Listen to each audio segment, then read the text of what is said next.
Now, as far as you getting out there and touring and getting the word out about moving on and Hard Time Moving On, what are your plans? Are you and Brady going to be going out sometime soon again, or? Oh, Brady is a brand new father, so he's taken the opportunity to stay home with wife and baby and enjoying his time at home. He's going to write more and produce more, so he won't be out on the road, certainly touring this year. He does his odd shows here and there.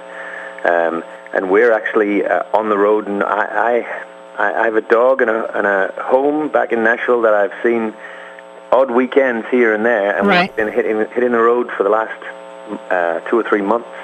I'm talking to you from an apartment in Manhattan. Oh, yes, okay. Far away. You're not that far away from me for a change, huh? Exactly. We're touring around, visiting radio stations and playing the song and thanking everybody for playing it and for requesting it and getting in touch on Facebook and all that kind of stuff. So hopefully this will continue. That we'll play a lot of radio stations, get the song up there on the chart, and then who knows, the tour might come along for sure. Oh, that'll be great. Yeah, we'd love to see you up in the Lakes region here in New Hampshire at some point. We'd love to play. Well, I'll tell you, we have some beautiful venues here. If you ever get the opportunity, please come up. I will do. We'd love to have you here. So besides the career and the music and everything that you've been doing, is there anything that you'd like to get across to the WSCY listeners other than to pick up your album, Moving On? How do we get the album, by the way? Tell us. Get it on, it's download from iTunes, obviously, as everything is. But if you like me, I prefer to get the actual CD, the physical CD in my hand. I can read the liner notes and all the credits and the thank yous and everything that's in there. So the actual CD is available on cdbaby.com or amazon.com. Or you can go directly to my website, davidbradleymusic.com, and order it, and you get the actual CD.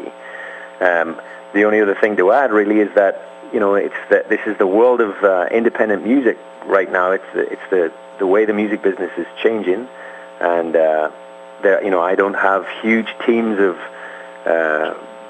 record people that are behind my Facebook page and Twitter account that are talking to people. It's all me. So if your listeners send me a Facebook request and a message and say, "Hey, I heard you on the radio," it'll be me that answers them back, and I answer everybody I can. Everybody who sends me a message, I answer them back. Well, I know that for a fact because that is exactly what I did. Exactly, the power of Facebook, Joyce. I'm telling you, it's the fifth largest continent in the world. And we're on it. So yes, we're all members of the same country when it comes to Facebook. That's right, the United States of Facebook. Well, it's worked for a lot of artists that way. Sarah Buxton, that's the one I'm thinking of, things just took off on her MySpace page, and that's how she got her record contract. That's the way to go. It's a great way to connect to listeners, and I think the beauty of country music is that the gap between the artist and the listener and the fan is so small.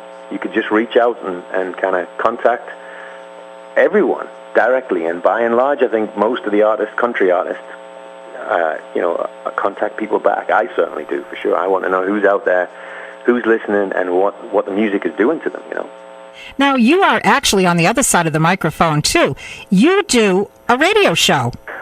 Badly, but I do. Oh, come on. Not with that voice, you don't do it badly, I'm sure. Tell me, just out of curiosity, a little bit about the radio show you do on CMR. Well, I did an international showcase last year for the CMA, and there was a gentleman in the audience who owns and operates Europe's largest radio station.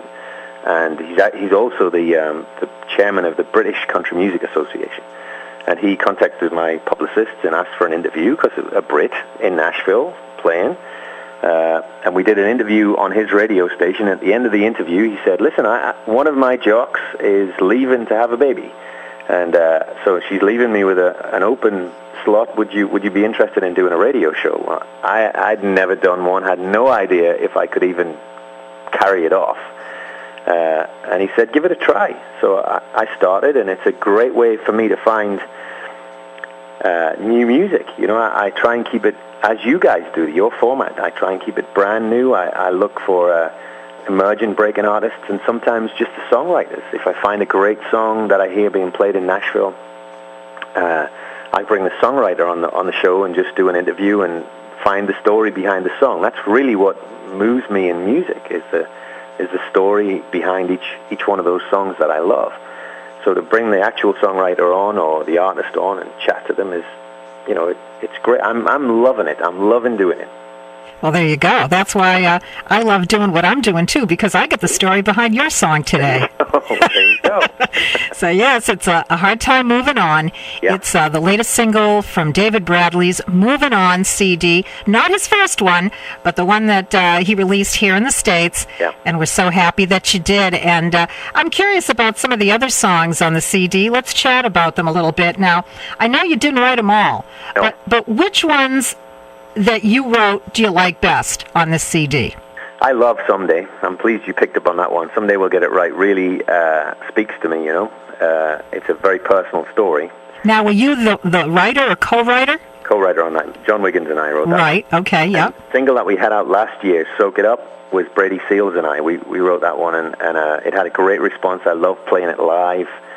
We played a whole bunch of dates throughout the summer last year, and it's the story behind that song really is when I first moved to Nashville, I lived right on Music Row there, right in the heart of it all, and really I wanted to be out in the country. It's Nashville. You want to be in the country. Yes. So I went completely redneck. I bought a pickup truck and a dog and moved out by the lake there, by the airport.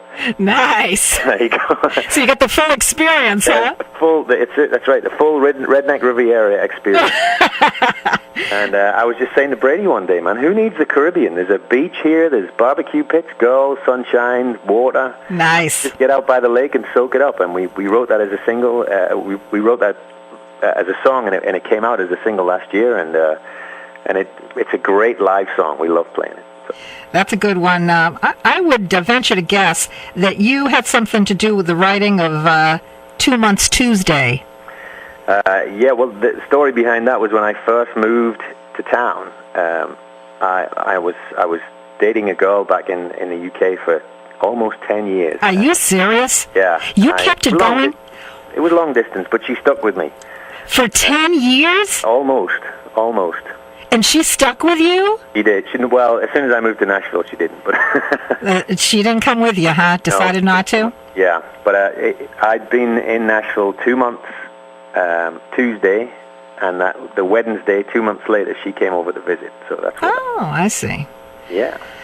So 10 years, and now what?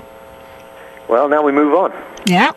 That's what. Moving on, Moving on. Moving on from the oil business. It's moving on from an old life and old relationships, and it's a complete 180 step change for me. This whole new life that I've started here in the U.S., and I'm loving it. I pinch myself every day. Every morning I wake up and go, wow, I get to make music. David Bradley, living the dream. That's right. This is the land of dreams, despite everything that the economy's going through, and I see sometimes people's heads going down here, and really, the United States is still the land of dreams, man. Anything is possible if you're prepared to work for it here. I really believe that. Yes. I'm glad you said that. You have to be prepared to work for it. That's right. Yeah, it takes effort. It does, but man, that's just hard work. It'll all pay off in the end. Well, let's switch subjects altogether to another song that I liked very much on the CD. Another way of saying booty call, that was Honey Run. Yeah, that really is a booty call song. Yeah. I can honestly say, David, I've never heard it called Honey Run before. That you just coined a whole new phrase in country music. So we're looking at all kinds of T-shirts and all that kind of stuff, ideas to go with that. But yeah, that's a fun song. Great album, and I want to thank you for taking the time with the WSCY listenership today and with me, putting up with me. Well, thank you for having me on. I really do appreciate it. It's been fun. And David Bradley, He's the man that does a great job on that song, Hard Time Moving On. I'll tell you, it is going to pull at your heartstrings. We're going to be playing it here at WSCY. Make sure you're listening for more from David Bradley. And to get his music, you can go to davidbradleymusic.com, and it's all there for the taking, right, David? That's right. It's all there. Thank you so much for joining in on A New Morning, David. Thank you for having me.